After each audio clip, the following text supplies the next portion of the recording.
You played the hero, but turned out a clown.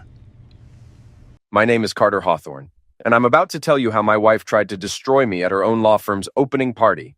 But first, let me explain how I got to that moment, standing in a room full of lawyers who thought I was the punchline to some elaborate joke. It started 3 months earlier on a Tuesday morning that felt like any other Tuesday morning in our perfectly manicured suburban life. Vanessa was rushing around our kitchen, her blonde hair pulled back in that severe bun she wore when she meant business. She was 34, ambitious as hell, and had just opened her own law firm with her business partner, Trent Bishop. "Carter, have you seen my briefcase?" she asked, not looking at me as she rifled through papers on the granite countertop.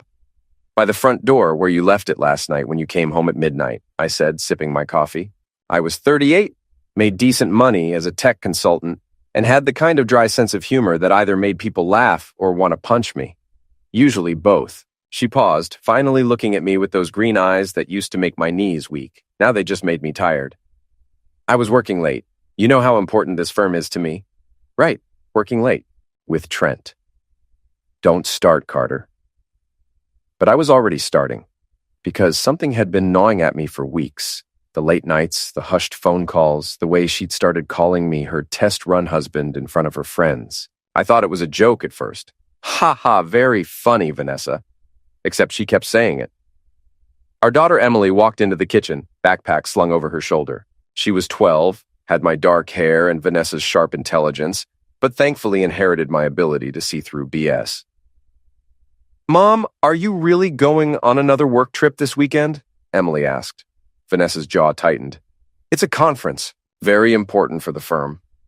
"Weird," Emily said, grabbing an apple from the bowl. "I thought conferences usually had websites. I couldn't find anything online about yours." I nearly choked on my coffee. My daughter, the detective. "Emily, you don't need to research everything I do," Vanessa snapped. "I wasn't researching. I was just curious." Emily shrugged and headed for the door. "See you later, Dad." "Bye, Mom." After Emily left, the kitchen fell silent except for the hum of the refrigerator and the sound of Vanessa's heels clicking against the tile floor. "You've been different lately," I said. "Different how?" "Distant, secretive, like you're planning something." She stopped moving and turned to face me fully. There was something in her expression I'd never seen before, a coldness that made my stomach drop. "Maybe I am planning something," she said. "Maybe it's time we both admitted this isn't working." "What isn't working?" "This. Us, the whole suburban husband and wife routine." She gestured around the kitchen we'd renovated together 2 years ago. "I'm building something real now, Carter. Something important. And I need to know you're either with me or you're not. I invested $20 million in your firm, Vanessa. How much more with you can I be?" She smiled, but it wasn't warm. Money isn't everything. That should have been my first real warning.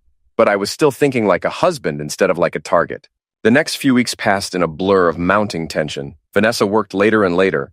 Her work trips became more frequent. She started bringing home stories about Trent that seemed designed to make me jealous. How brilliant he was, how charming, how he really understood the legal world in ways I never could. My best friend Nate, an ex-cop turned private investigator, noticed the change in me immediately. "You look like hell," he said when we met for drinks at our usual bar. Nate was the kind of guy who could spot trouble from 3 blocks away, which made him excellent at his job and occasionally annoying as a friend. "Thanks for the pep talk." "I'm serious. What's going on with you and Vanessa?" I told him about the late nights, the mysterious trips, the growing distance between us. Nate listened without interrupting, which was unusual for him. "You want me to look into it?" he asked when I finished. "Look into what?" "Come on, Carter. You're not stupid. You know what this sounds like?" I did know, but knowing and admitting are 2 different things. "Not yet," I said. "Let me try to figure this out first. Your call. But if you change your mind..." I changed my mind exactly 1 week later. I came home early from a client meeting to find Vanessa on the phone in our bedroom, door closed. I could hear her voice through the walls, not the words, but the tone. Soft, intimate, the way she used to talk to me. I stood in the hallway like an idiot, listening to my wife flirt with someone who wasn't me.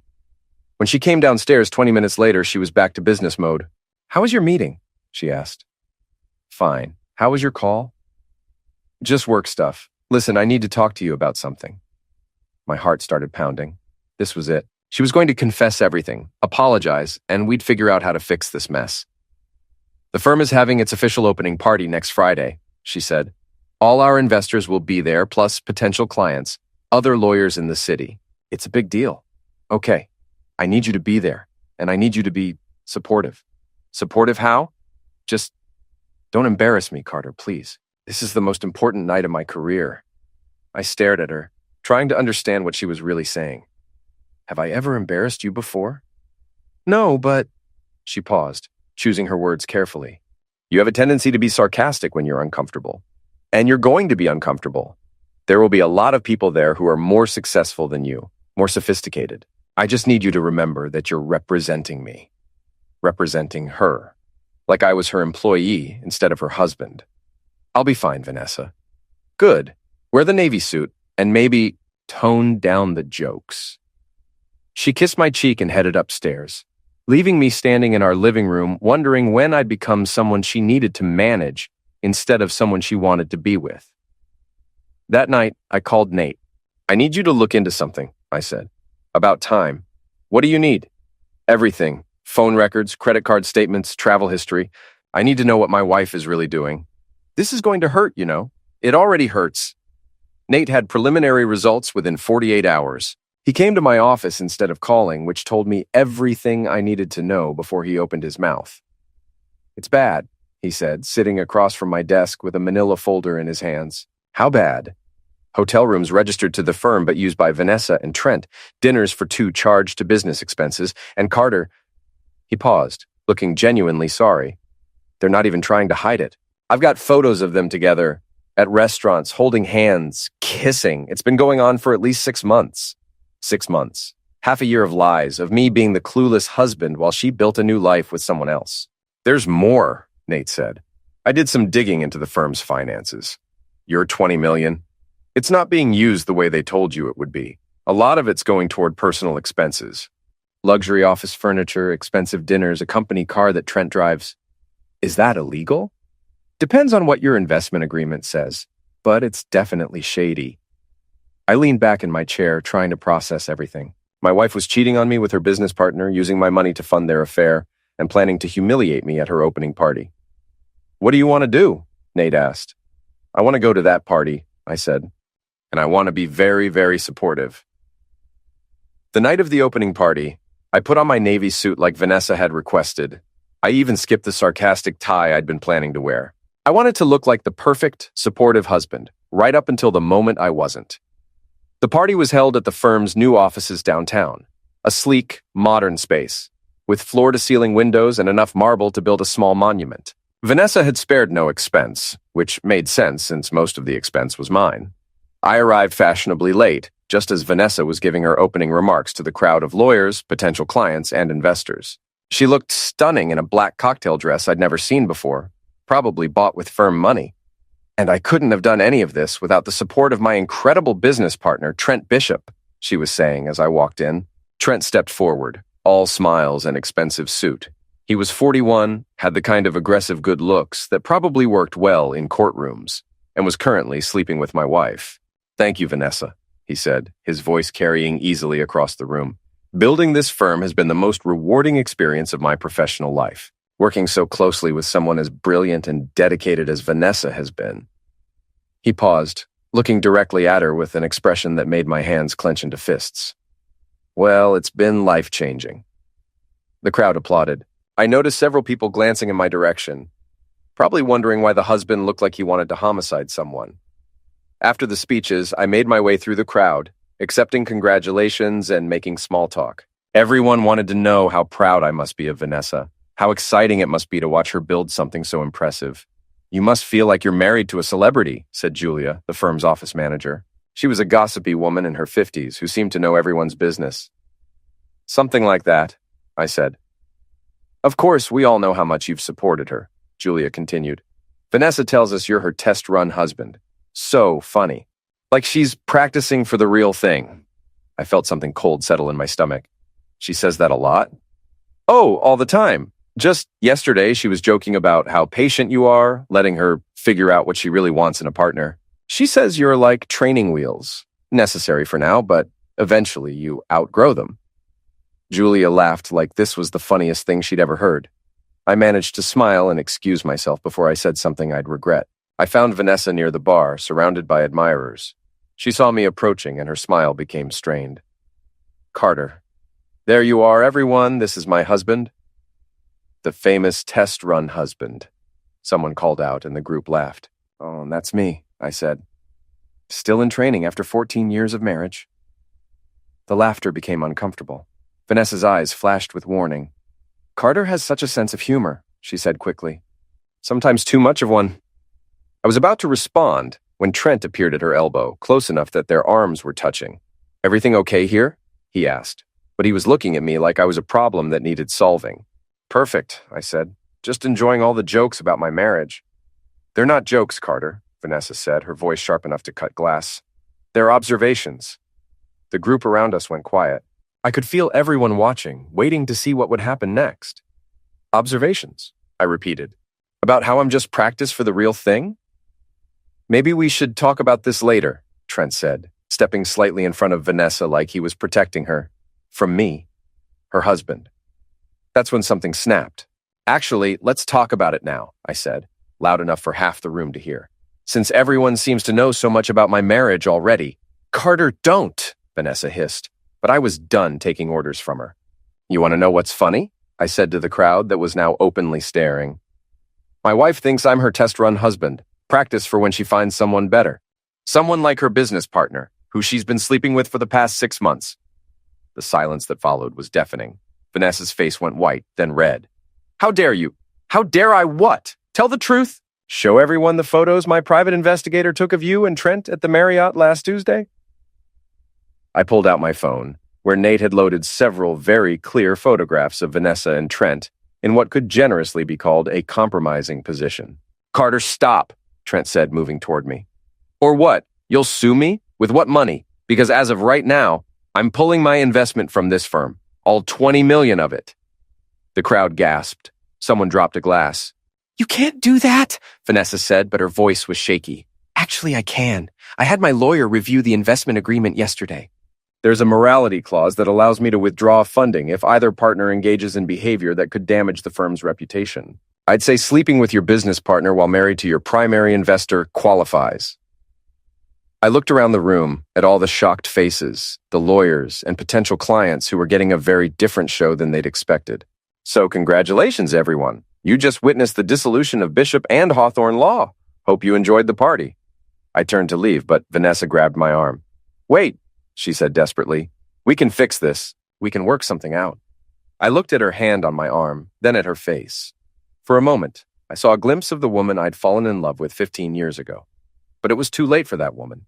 The only thing we need to work out is custody arrangements, I said, gently removing her hand. Emily stays with me. Like hell she does. She's 12, Vanessa. Old enough to choose which parent she wants to live with. And since you've been so busy with your new life, I don't think that choice is going to be difficult for her. I walked toward the exit, leaving behind the whispers and shocked stares. As I reached the door, I heard Trent's voice behind me. This isn't over, Carter. I turned back one last time. You're right, it's not. But I was wrong about that. It was just beginning. 3 days after the party disaster, my phone rang at 6 a.m. It was Emily, calling from her mother's apartment where she'd been staying since the blow-up. Dad, I need to tell you something, she said, her voice hushed, like she was trying not to be overheard. What's wrong, sweetheart? Mom's going on another work trip. She says it's to meet with potential investors who might be able to save the firm. I sat up in bed, instantly awake. When? Today. She's leaving in 2 hours for some business conference on a cruise ship. She says it's really exclusive, only for top legal professionals. After everything that had happened, Vanessa was going on a cruise, with firm money that technically still belonged to me until the legal paperwork was finalized. Emily, I want you to do something for me, I said. Can you find out exactly which cruise ship and when it leaves? Already did. The Caribbean Princess, leaving from Miami at 4 this afternoon. Dad, I don't think this is really a work trip. I heard her on the phone last night talking to Trent about packing sunscreen and swimsuits. My 12-year-old daughter was a better detective than most adults. You did good, kiddo. Listen, do you want to go on a little adventure with your old man? What kind of adventure? The kind where we crash your mother's fake work conference. Emily was quiet for a moment. Then, Can we bring Uncle Nate? Wouldn't dream of leaving him behind. 2 hours later, I was picking up Emily from Vanessa's apartment building. Vanessa had already left for the airport, according to Emily, along with 3 suitcases and a carry-on bag full of what looked like vacation clothes. Nate was waiting in my driveway when we got back, leaning against his car with a duffel bag and a grin that meant trouble. "So we're really doing this?" he asked. "We're really doing this. Can you get us to Miami?" "I can get us to Miami, onto that ship, and back home again without anyone knowing we were there. I've got a guy who owes me a favor." "What kind of guy?" "The kind who has a very fast boat and doesn't ask too many questions." 4 hours later, we were standing on a dock in Miami, looking up at the Caribbean Princess as it prepared to depart. The ship was massive, 12 decks of luxury accommodations and entertainment venues. Somewhere on board, my wife was probably sipping champagne with her lover, celebrating their new life together. Nate's guy turned out to be a grizzled ex-Navy SEAL named Pete, who looked like he'd been carved out of driftwood and bad decisions. "You sure about this?" Pete asked, checking his watch. "Once that ship leaves port, we're committed." "Next stop is Cozumel, and that's where you'll have to make your move." "I'm sure," I said. "What exactly are you planning to do when you get on board?" "Have a conversation with my wife." Pete looked at Nate, who shrugged. "He's paying cash and nobody's getting hurt. That's all I need to know." We watched the Caribbean Princess pull away from the dock, its horn blaring across the water. Emily stood next to me, her hand in mine, both of us staring at the ship that carried the woman who had betrayed us both. "She's going to be really surprised to see us," Emily said. "That's the idea." The next 18 hours passed slowly. Pete's boat was fast but not comfortable, and none of us got much sleep as we raced through the night toward Cozumel. Emily handled it better than I expected, curled up in the small cabin with a book and a bag of snacks, occasionally coming up on deck to check our progress. "You know this is crazy, right?" Nate said as we watched the sunrise paint the ocean gold and pink. "Completely insane," I agreed. "Good. I was worried you were losing your edge." We reached Cozumel 2 hours before the Caribbean Princess was scheduled to dock. Pete knew a guy who knew a guy, and by the time the cruise ship arrived, we had tourist clothes, fake IDs, and a plan that was either brilliant or completely stupid. "Remember," Nate said as we prepared to board with the crowd of day-trip tourists, "we're just 3 Americans looking for a good time. Dad, daughter, and uncle on vacation. Nobody pays attention to families." The ship was even more impressive from the inside. Marble floors, crystal chandeliers, and enough gold trim to finance a small country. We made our way through the crowds of passengers, looking for any sign of Vanessa or her work conference. Emily spotted them first. "Dad," she whispered, tugging on my sleeve. "Pool deck, 11 o'clock. I looked where she was pointing and felt my jaw clench. There was Vanessa, lounging by the pool in a bikini that definitely hadn't come from the business wardrobe section of any store. Next to her, Trent was working on his tan and what appeared to be his 3rd drink of the day. But they weren't alone. Julia from the office was there, along with Mark, the junior lawyer, and Tasha, the paralegal. The entire core staff of the now defunct law firm, all enjoying a Caribbean vacation on my investment money. "Some work conference," Nate muttered. We found a table at the pool bar with a clear view of Vanessa's group. I ordered drinks and tried to look like a tourist while I listened to my wife laugh at something Trent was saying. She looked relaxed, happy even, like destroying our marriage and stealing my money had been the best decision she'd ever made. "What's the plan?" Emily asked, sipping her virgin daiquiri. "We wait," I said. "Tonight there's a masquerade party. Perfect cover for a little surprise reunion."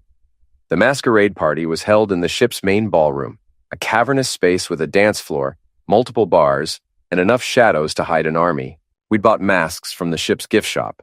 Mine was black and silver. Emily's was decorated with peacock feathers, and Nate's looked like something a superhero would wear. The party was in full swing when we arrived. Couples danced to a live band while waiters circulated with champagne and hors d'oeuvres.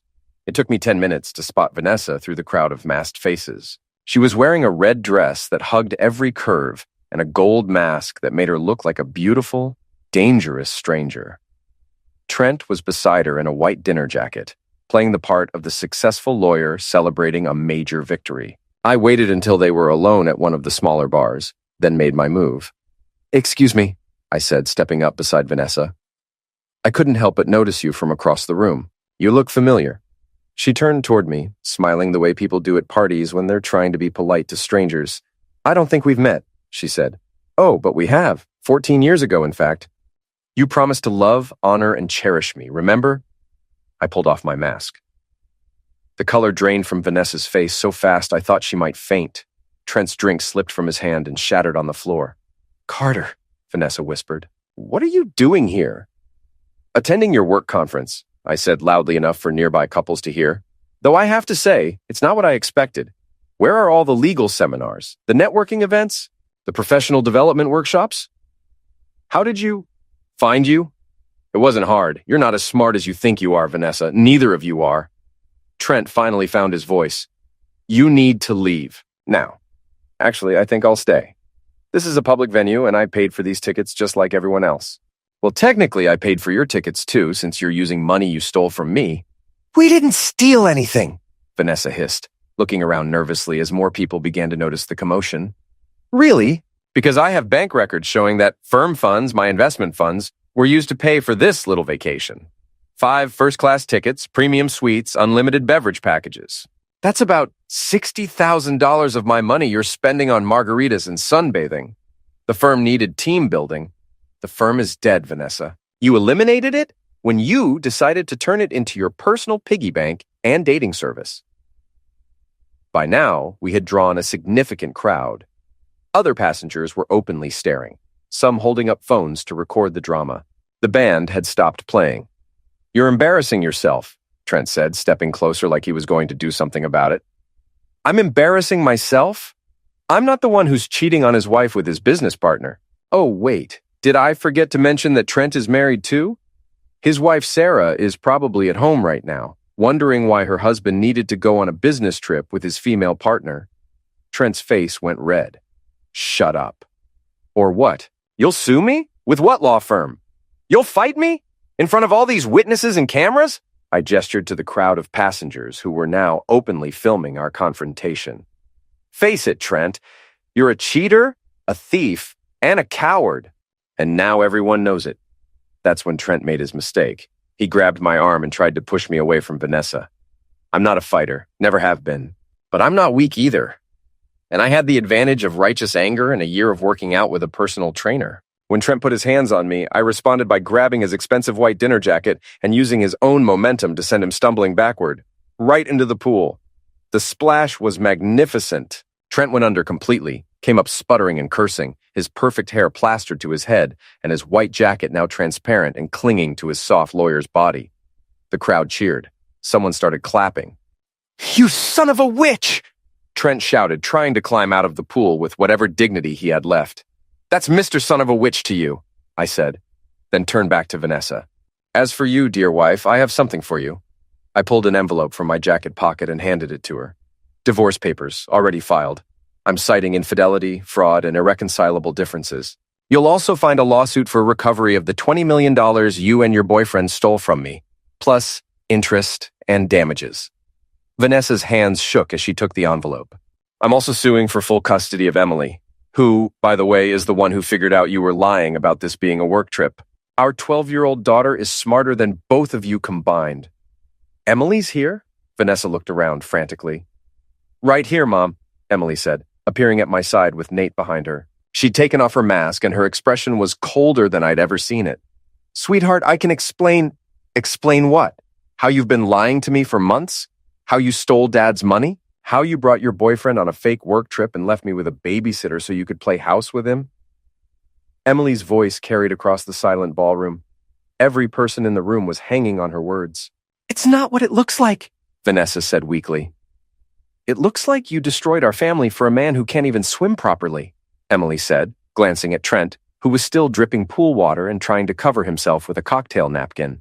That's when security arrived. 3 large men in uniform pushed through the crowd, followed by an officer who looked like he'd been dealing with cruise ship drama for decades. What's the problem here? The officer asked. These people are maltreating us, Vanessa said quickly. They're not even supposed to be on this ship. Actually, Nate said, pulling out his phone, we have tickets and identification. We're passengers, just like everyone else. And we have video evidence of Mr. Bishop here attacking my friend before falling into the pool. He pushed me, Trent protested, water still dripping from his hair. The video shows you grabbing Mr. Hawthorne first, Nate said calmly. Self-defense is legal in international waters, just like everywhere else. The security officer looked around at the crowd of witnesses, all of whom were nodding and holding up their phones. "Ma'am," he said to Vanessa, "is it true that you're using company funds to pay for personal travel?"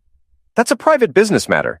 "It's fraud," I said, handing him a folder full of documents. "Bank records, investment agreements, and evidence that these 5 people are using stolen money to fund a vacation while claiming it's a business expense."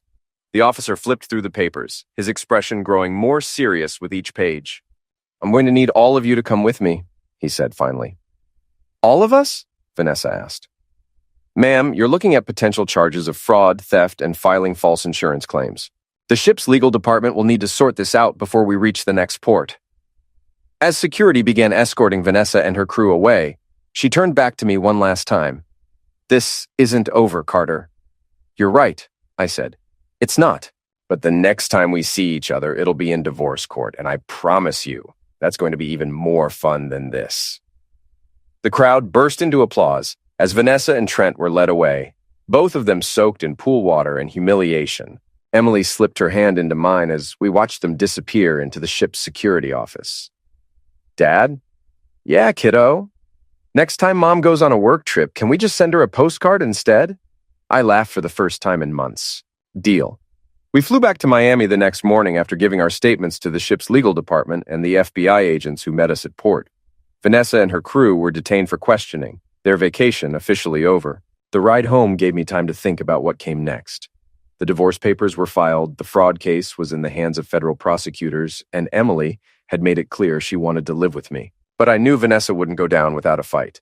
I was right. The first salvo came 3 days after we got home. I was in my office when my assistant buzzed me. "Mr. Hawthorne, there's a woman here from Child Protective Services. She says she needs to speak with you about Emily." My blood ran cold. I told my assistant to send her in. The CPS worker was a tired-looking woman in her 50s named Margaret Chen. She carried a clipboard and wore the expression of someone who'd seen too much human misery. "Mr. Hawthorne, I'm here because we received a report alleging that you've been exposing your daughter to inappropriate situations and potentially dangerous individuals." "What kind of report?" "The caller claimed that you took Emily on an unauthorized trip out of state, that you've been involving her in adult conflicts, and that you've been associating with criminals." I felt a familiar rage building in my chest. "Let me guess. Anonymous tip? I'm not at liberty to discuss the source of the report." "You don't need to. My wife is trying to use you to fight a custody battle she knows she can't win in court." Margaret Chen's expression didn't change. "Regardless of the source, I'm required to investigate all reports involving child welfare. I'll need to speak with Emily, and I'll need to see your living situation." "Of course. Emily's at school right now, but she'll be home at 3:30. You're welcome to talk to her then." "I'd prefer to speak with her at school, away from your influence." That stung, but I understood. CPS had to be thorough. "Whatever you need to do," I said, "but I want my lawyer present." "That's your right." After she left, I called my attorney, then Nate. "Vanessa's playing dirty," I told him. "Dirtier than stealing $20 million and cheating on you with her business partner." She called CPS, told them I'm exposing Emily to dangerous situations. Nate was quiet for a moment. "She's desperate." "That's good for us. Desperate people make mistakes. But we need to be careful. CPS doesn't mess around. What do you think I should do?" "Document everything. Every conversation, every interaction with Emily, every attempt Vanessa makes to contact you. And Carter." "Yeah? Maybe it's time to go on the offensive." I knew what he meant. So far, I'd been reacting to Vanessa's moves. But I had resources she didn't know about. Information that could destroy what was left of her reputation and career. "What did you have in mind?" "Meet me at Murphy's Bar tonight. Bring Emily if you want. They have good burgers. We're going to plan a little public relations campaign." That evening, Emily and I sat in a corner booth at Murphy's, while Nate spread out photos, documents, and a laptop computer on the scarred wooden table. "Okay," he said. "Here's what we know. Vanessa and Trent have been having an affair for 8 months, not 6 like we originally thought. They've stolen approximately $23 million from various sources, your investment, client funds, and money from Trent's wife's trust fund." "He stole from his own wife?" Emily asked, looking up from her burger. "Gets better. Trent's been married 3 times. Each marriage ended with mysterious financial problems for the wife and suspicious windfalls for him. He's basically a professional con man who happens to have a law degree. And Vanessa knows all this? She helped him set up the shell companies he used to hide the money. Your wife isn't just a cheater, Carter. She's a criminal mastermind. I stared at the evidence spread across the table. Bank records, email printouts, surveillance photos. It painted a picture of systematic fraud going back years. How did you get all this? I have friends in interesting places, and Trent's first wife was very cooperative once she learned what he'd done to his current sufferer. What do you want to do with it? Nate grinned. We're going to destroy them, professionally, socially, and financially. By the time we're done, they'll be lucky to get jobs cleaning toilets. Is that legal? Everything we're going to do is perfectly legal. Embarrassing, humiliating, and devastating, but legal. Emily looked up from her fries. What can I do to help? Sweetheart, this is adult stuff. Dad, she called strangers to lie about you. She tried to make people think you're a bad father. I want to help. I looked at my 12-year-old daughter, saw the determination in her eyes, and realized she was tougher than I'd given her credit for. Okay, I said, but we do this smart and we do it right. The first phase of our campaign began the next morning. While Emily was at school being interviewed by CPS, I was across town at the offices of the city's largest newspaper, meeting with an investigative reporter named Jessica Walsh. Jessica was in her 30s, had won awards for exposing corruption in city government, and had the kind of shark-like instincts that made crooked politicians wake up in cold sweats. This is quite a story, she said, flipping through the documents Nate and I had prepared. Cheating spouses, stolen money, fake business trips. It's like a soap opera. It gets better, I said. We have evidence that Trent Bishop has done this before, to multiple wives, and we have reason to believe there are other sufferers. Clients who trusted him with their money. You're talking about a pattern of fraud going back years. Exactly.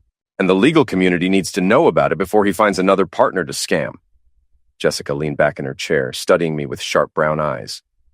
What do you want from me? I want you to tell the truth. All of it. Let people make their own decisions about who they trust with their money and their legal problems. And if this destroys your wife's reputation in the process? My wife made her choice when she decided to steal from me and lie to our daughter. I'm just making sure there are consequences. The article ran 3 days later on the front page of the business section. The headline read, Local law firm collapses amid fraud allegations. Below it was a photo of Vanessa and Trent at their opening party, looking confident and successful. The article was devastating. Jessica had done her homework, tracking down Trent's previous wives, clients who'd lost money, and legal experts who explained exactly how the scam had worked. She'd also obtained copies of the cruise ship incident report, complete with witness statements and security footage. By noon, the story had been picked up by 3 other newspapers and 2 local TV stations. By evening, it was trending on social media. My phone rang constantly. Reporters wanting interviews, former clients of the firm asking questions, friends and family members who'd seen the news. I let most of the calls go to voicemail, but I did take one. Carter, it's Julia from the firm. I need to talk to you. Julia, the gossipy office manager who joked about me being a test-run husband. What do you want, Julia? I want to apologize, and I want to help you. Help me what? Destroy that witch. We met at a coffee shop downtown. Julia looked like she hadn't slept in days, her usually perfect hair disheveled and her makeup smeared. I had no idea, she said before I could even sit down. About the money, I knew about the affair. Everyone knew about that. But I thought it was just office gossip, you know? I didn't realize they were stealing. What changed your mind? When the FBI showed up at my apartment yesterday morning with a search warrant. Apparently, some of the transactions went through accounts with my name on them. They think I was part of it. Were you? No. I just signed papers when Vanessa told me to. I trusted her. Julia's voice cracked. I could go to prison, Carter, for something I didn't even know I was doing? I felt a stab of sympathy for her. Julia might have been gossipy and thoughtless, but she wasn't a criminal. What do you want from me? I want to testify. Against both of them. I have access to files, email records, financial documents, things that might help your case. In exchange for what? Help me get a lawyer, a good one, and maybe put in a word with the prosecutors that I was just a pawn in their game. I studied her face, looking for signs of deception. All I saw was fear and regret. Okay, I said, but I want everything. Every document, every conversation you remember, every detail about how they operated. You'll have it by tomorrow. That night, Emily and I were having dinner when the doorbell rang. Through the peephole, I could see a woman I didn't recognize holding a large envelope. "Mr. Hawthorne, I'm Sarah Bishop, Trent's wife." I opened the door. Sarah was a small, elegant woman in her 40s with graying hair and the kind of quiet dignity that comes from surviving hard times. "Mrs. Bishop, I'm sorry about everything." "Don't be. I should be thanking you." She held out the envelope. "I thought you might be interested in these." Inside were financial records, photographs, and what looked like correspondence between Trent and several other women. "He's been cheating on me for years," Sarah said calmly. "With clients, with colleagues, with anyone who could advance his career or give him access to money. Your wife is just the latest in a long line." "Why are you giving me this?" "Because I want him to pay for what he's done. To me, to you, to all the women he's used and discarded. And because..." She paused, looking past me into the house where Emily was pretending not to listen from the dining room. "Because you have a daughter who deserves better than to watch her mother get away with this." I looked through the documents quickly. There were bank statements showing transfers from Sarah's accounts to shell companies controlled by Trent, photos of him with various women, and emails discussing business opportunities that were clearly personal relationships. "This is enough to destroy him," I said. "That's the idea. I've already given copies to the FBI and to my divorce attorney. But I thought you might want them for your own case." "Thank you." Sarah smiled sadly. "Good luck, Mr. Hawthorne. I hope you get the justice we both deserve." After she left, Emily came into the living room where I was spreading out the new evidence. "Dad, how many people did they hurt?" "A lot, sweetheart. More than we knew. Good thing we're stopping them." "Good thing." The next morning brought more good news. The CPS worker called to tell me that after interviewing Emily, her teachers, and several of our neighbors, she was closing the case. "Your daughter is clearly well cared for and happy," Margaret Chen said. "She speaks very highly of you, and everyone I talked to confirmed that you're a devoted father. The allegations appear to have been unfounded. What about the person who made the report? Filing false reports with CPS is a crime, Mr. Hawthorne. We take it very seriously." After I hung up, I called Nate to give him the update. "That's great news," he said. "But we're not done yet. I just got word that Vanessa and Trent are back in town. They made bail yesterday." "Where are they staying?" "Trent's got a condo downtown. Expensive place, probably bought with stolen money. But here's the interesting part. His wife changed the locks on their house and froze all their joint accounts. He's basically homeless. And Vanessa? Her parents cut her off. Apparently, they saw the news coverage and decided they didn't want to be associated with a federal fraud case. She's staying with Trent. So they're broke, homeless, and facing federal charges. Gets better. The State Bar Association is opening an ethics investigation. Even if they knock the criminal charges, they'll probably lose their licenses to practice law. I should have felt satisfied. Justice was being served, the truth was coming out, and the people who'd betrayed me were facing real consequences. But I wasn't done yet. "Nate, remember what you said about going on the offensive?" "Yeah. I think it's time for Phase 2. Phase 2 began with a phone call to the most expensive public relations firm in the city. If Vanessa wanted to play in the media, I was going to make sure I had the better team.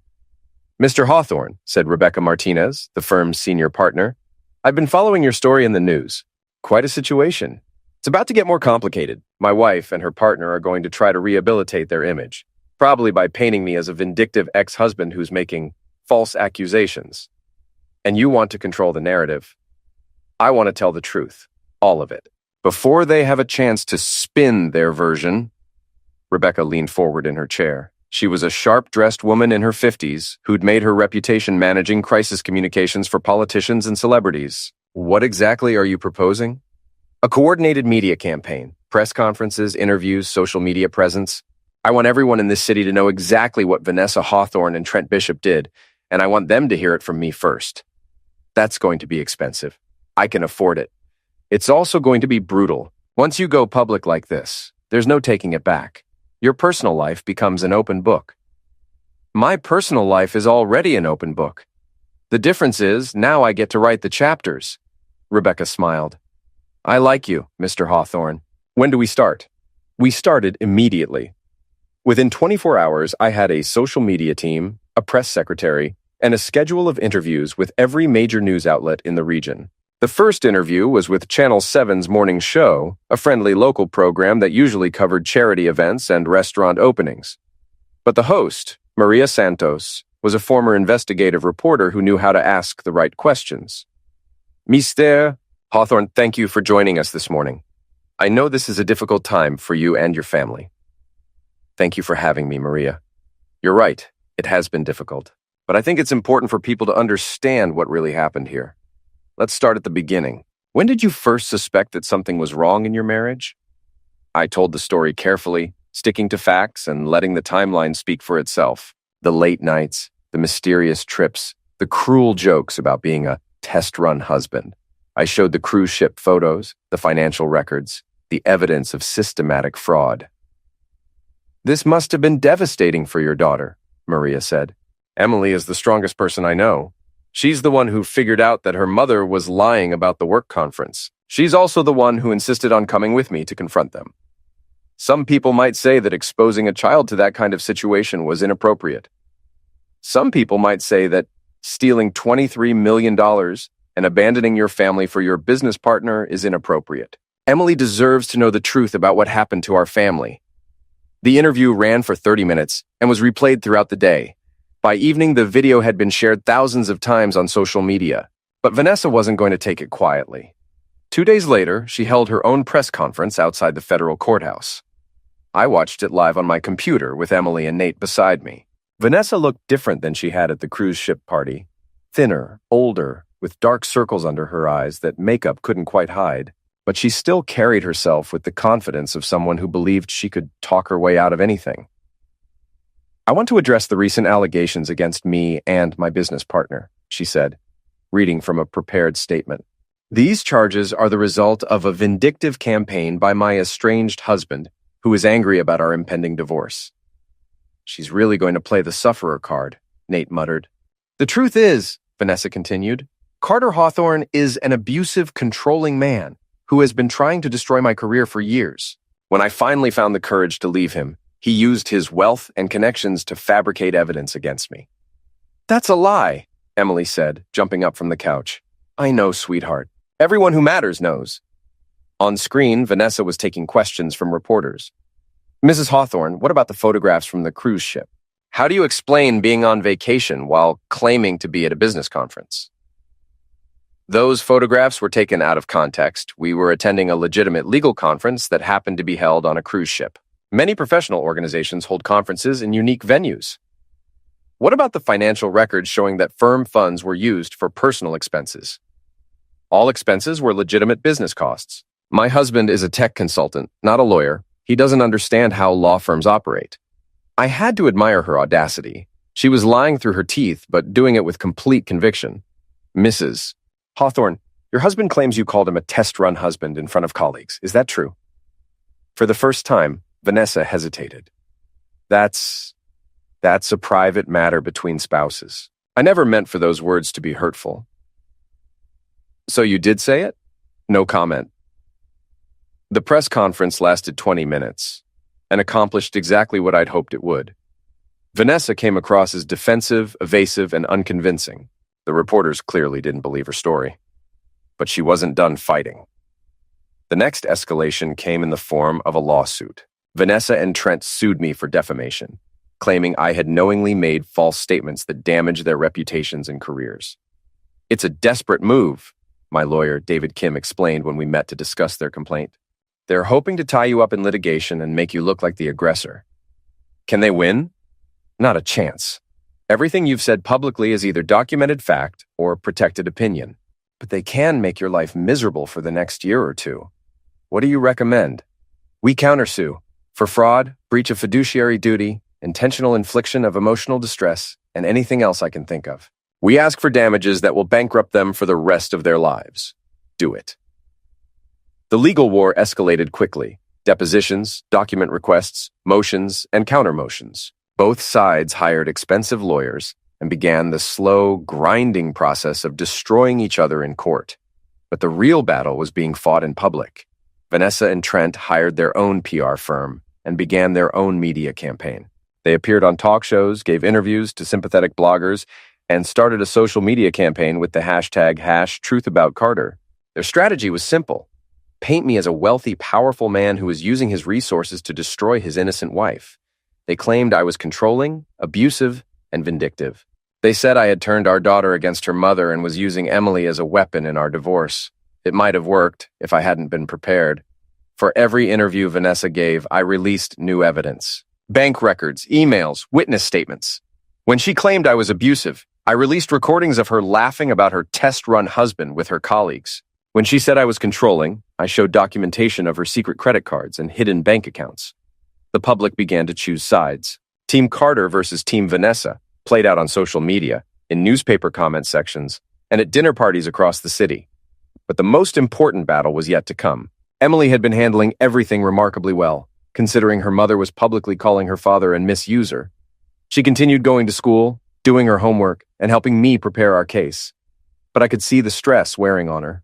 "Dad," she said one evening as we were reviewing documents for the next day's deposition, "do you think Mom will ever admit what she did?" "I don't know, sweetheart. Some people can't admit when they're wrong, even when everyone knows the truth." "She used to be different, didn't she? Before all this happened?" I looked at my daughter, trying to figure out how to answer that question honestly. "Your mother has always been ambitious," I said finally. "That's not necessarily a bad thing. But somewhere along the way, she decided that getting what she wanted was more important than being honest or loyal or kind. Do you think she ever really loved us?" That question hit me like a punch to the chest, because I'd been wondering the same thing. "I think she loved the idea of us," I said. "The successful husband, the perfect daughter, the beautiful house. But I don't think she ever understood what love actually means." Emily nodded like that made sense to her. "Dad? Yeah? I'm glad we're fighting back, even if it's hard." "Me too, kiddo." The next morning brought news that changed everything. Nate called me at 6 a.m., which meant either very good news or very bad news. "Turn on channel 12, he said without preamble. I found the remote and switched to the local news. A reporter was standing outside Trent's downtown condo building, which was surrounded by police cars and FBI vehicles. Federal agents executed search warrants early this morning at the residence of Trent Bishop, the attorney at the center of an ongoing fraud investigation. Sources tell us that the search is related to additional allegations of financial crimes involving multiple sufferers. The camera cut to footage of agents carrying boxes of evidence out of the building. "Holy crap," I breathed. "Gets better," Nate said. "I have a contact in the FBI. They found evidence of a Ponzi scheme going back 5 years. Trent wasn't just stealing from you and his wives, he was running a full-scale investment fraud operation. We're talking about dozens of sufferers and tens of millions of dollars." "What about Vanessa?" "Her fingerprints are all over it.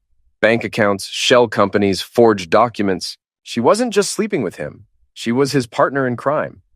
I sat down heavily on my couch, trying to process what this meant. "They're going to prison," I said. "For a very long time. The federal prosecutor is talking about racketeering charges, money laundering, mail fraud. This isn't just about your divorce anymore, Carter. This is about organized crime." I should have felt vindicated. Everything I'd suspected, everything I'd accused them of, was being proven true in the most dramatic way possible. Instead, I felt tired. What happens now? Now we watch them fall, and we make sure they fall hard. But Vanessa had one more card to play. That afternoon, while I was at work, she showed up at Emily's school. I got the call from the principal at 2:30. "Mr. Hawthorne, I'm sorry to bother you, but we have a situation here. Emily's mother came to pick her up early, claiming there was a family emergency. When we asked for documentation, she became agitated. Where's Emily now? She's safe in my office. She refused to go with her mother and asked us to call you instead. I'll be right there." I broke several traffic laws getting to Emily's school.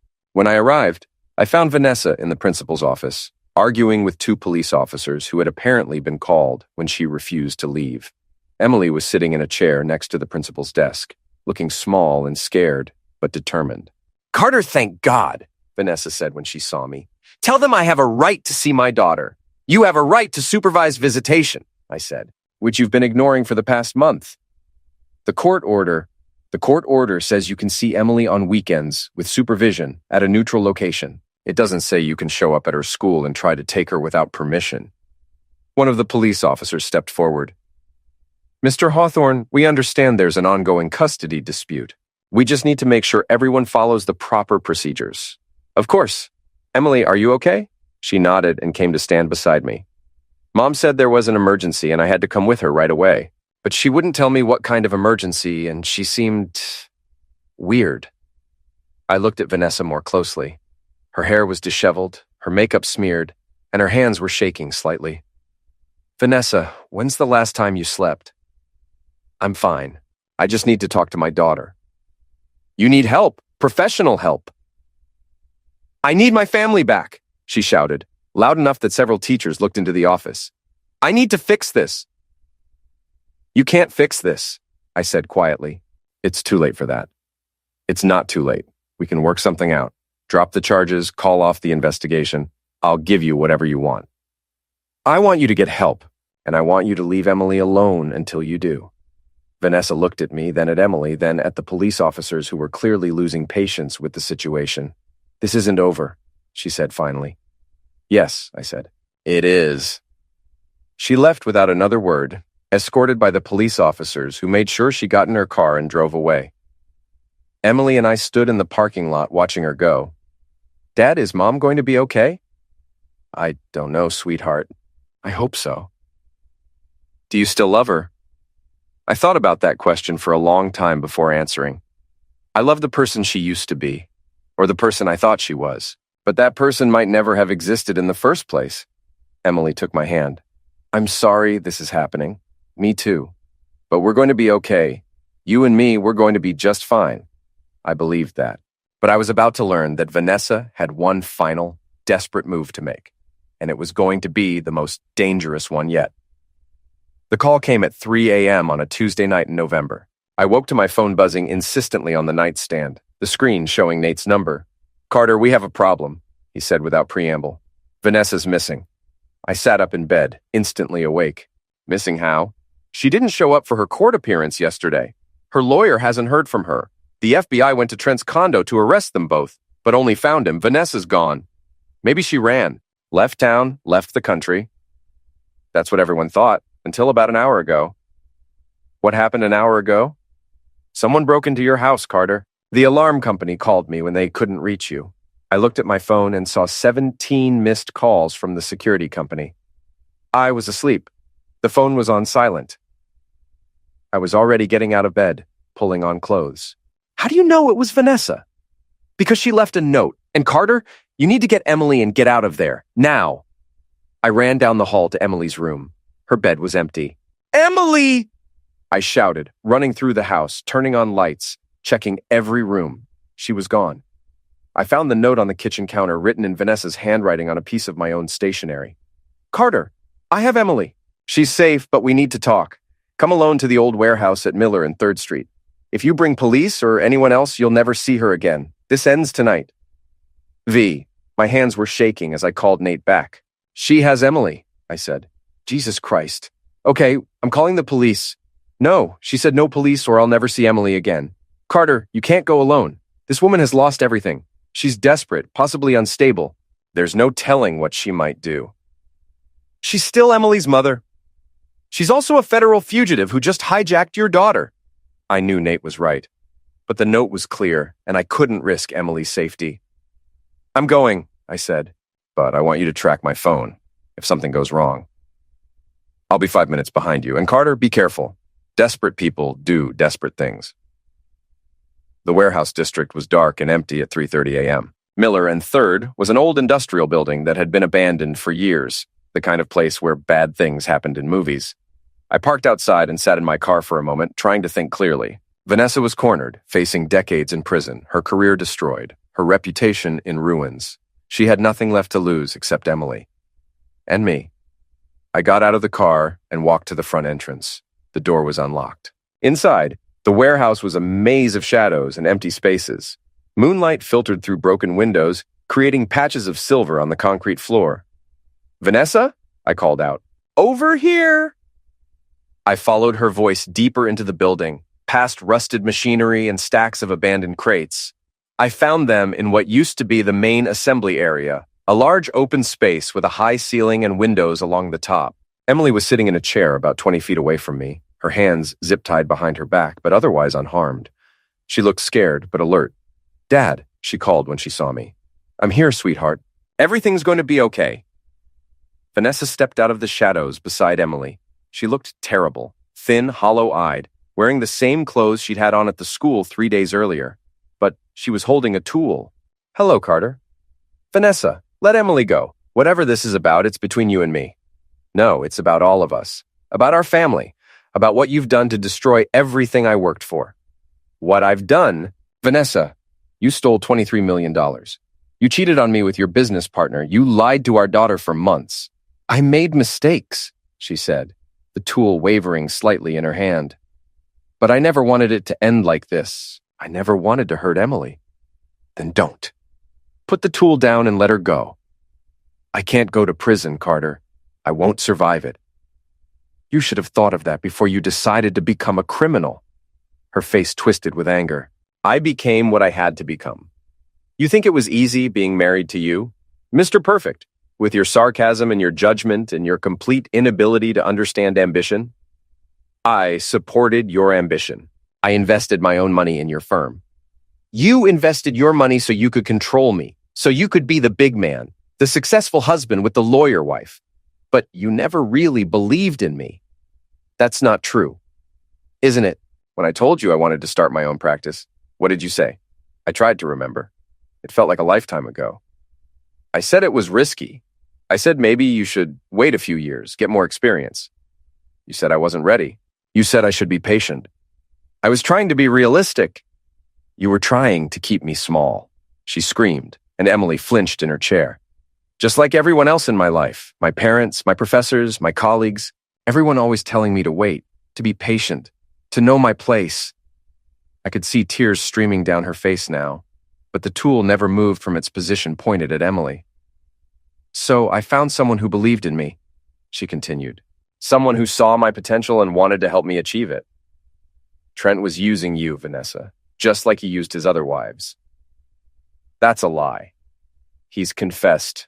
The FBI has recordings of him laughing about how easy it was to manipulate you. He called you his useful idiot." The color drained from her face. "You're lying." "I'm not. Trent Bishop is a con man, and you were just his latest mark. The only difference is that you were so desperate to prove yourself that you helped him steal from innocent people." "Stop it." "He never loved you, Vanessa. He loved your desperation. He loved how easy it was to convince you to break the law for him." "Stop it!" she screamed, swinging the tool toward me. That's when Emily moved. My 12-year-old daughter, hands tied behind her back, threw herself sideways out of the chair just as Vanessa pulled the trigger. The bang was deafeningly loud in the enclosed space. I dove toward Emily as Vanessa tried to aim for a second shot, but she never got the chance. "FBI, drop the weapon." The warehouse exploded with light as federal agents poured through every entrance. Red laser dots danced across Vanessa's chest as a dozen weapons trained on her. She looked around wildly, still holding the tool, tears streaming down her face. "Drop it, Vanessa," I said gently. "It's over." She looked at me, then at Emily, who was struggling to sit up on the floor. "I never wanted to hurt her," she whispered. "I know, but you need to put the tool down now." For a moment, I thought she was going to turn the weapon on herself. But then her hand opened, and the tool clattered to the concrete floor. The agents moved in immediately, surrounding her, cuffing her, reading her rights. I ran to Emily and used my pocket knife to cut the zip ties. "Are you okay?" I asked, pulling her into my arms. "I'm okay. She didn't hurt me, Dad. She just kept talking about how everything was your fault and how we could be a family again if you would just forgive her." "Did you believe her?" "No. She's been lying for so long. I don't think she knows what the truth is anymore." I held my daughter tight and watched as federal agents led my wife away. She looked back at us once, her face a mask of grief and regret. "I'm sorry," she mouthed, but it was too late for sorry. Later, as we sat in the FBI field office giving our statements, Agent Sarah Morrison explained what had happened. "We've been tracking Mrs. Hawthorne since she missed her court date," she said. "When your friend, Mr. Peterson, called about the break-in, we were already mobilizing. We had the warehouse surrounded before you even arrived." "You used me as bait," I said. "We used you as a concerned father who was trying to save his daughter." "Which you were. What happens now?" Mrs. Hawthorne will be charged with abduction, attack with a deadly weapon, and about 15 other federal crimes. Combined with the fraud charges, she's looking at 25 to 30 years in prison. And Trent, Mr. Bishop, is cooperating fully with our investigation. He's provided evidence against dozens of other suspects in exchange for a reduced sentence. He'll probably serve 10 to 12 years. Emily looked up from the hot chocolate an agent had brought her. What about the people they stole from? Do they get their money back? Some of it? We've recovered about 40% of the stolen funds. It's not everything, but it's something. We drove home as the sun was coming up, both of us exhausted but relieved. The house felt different somehow, safer, cleaner, like a weight had been lifted from every room. "Dad?" Emily said as we stood in the kitchen, both of us too wired to sleep. "Yeah, sweetheart? Are you sad? About Mom, I mean." I thought about that question for a long time. "I'm sad about what she became," I said finally. "I'm sad that she made choices that hurt so many people, including herself. But I'm not sad that it's over." "Me neither." "Is that terrible?" "No, kiddo, it's honest. And honesty is what we're going to build our new life on." Emily smiled, the first real smile I'd seen from her in months. "Just you and me. Just you and me. But I have a feeling we're going to be okay." 6 months later, I stood in a courtroom and watched Vanessa Hawthorne receive her sentence. 28 years in federal prison. She had pled guilty to all charges in exchange for the prosecution's agreement not to seek additional penalties. She looked older, grayer, wearing an orange jumpsuit instead of the designer clothes she used to favor. When the judge asked if she had anything to say, she stood and spoke directly to me. "Carter, I know you'll probably never forgive me. I don't deserve forgiveness. But I want you to know that I loved you and Emily, even when I was too broken to show it properly. I hope someday Emily will understand that her mother wasn't always the person she became." I didn't respond. There was nothing left to say. After the sentencing, Emily and I walked out of the courthouse into bright spring sunshine. Reporters called out questions, but we ignored them. We'd said everything we needed to say months ago. "How do you feel?" I asked Emily as we got into the car. "Free," she said without hesitation. "Like we can finally move on with our lives." "What do you want to do with our freedom? Can we get a dog?" I laughed. The first truly happy laugh I'd had in over a year. "Yeah, kiddo, we can get a dog." As we drove home, I thought about everything that had happened. The betrayal, the lies, the public humiliation, the legal battles, the fear. All of it had been painful, but it had also been necessary. Sometimes the only way to build something new is to completely tear down what came before. Vanessa had called me her test-run husband, like I was just practice for the real thing. But she was wrong about that, just like she'd been wrong about so many things. I wasn't practice for anything. I was the real thing, a father, a man, a person who refused to be destroyed by someone else's cruelty and greed. And now, finally, I was free to prove it. Emily and I spent that evening looking at pictures of rescue dogs online, planning our new life together. Outside, the sun set on what felt like the end of the longest, darkest chapter of our lives. Tomorrow would be better. I was sure of it.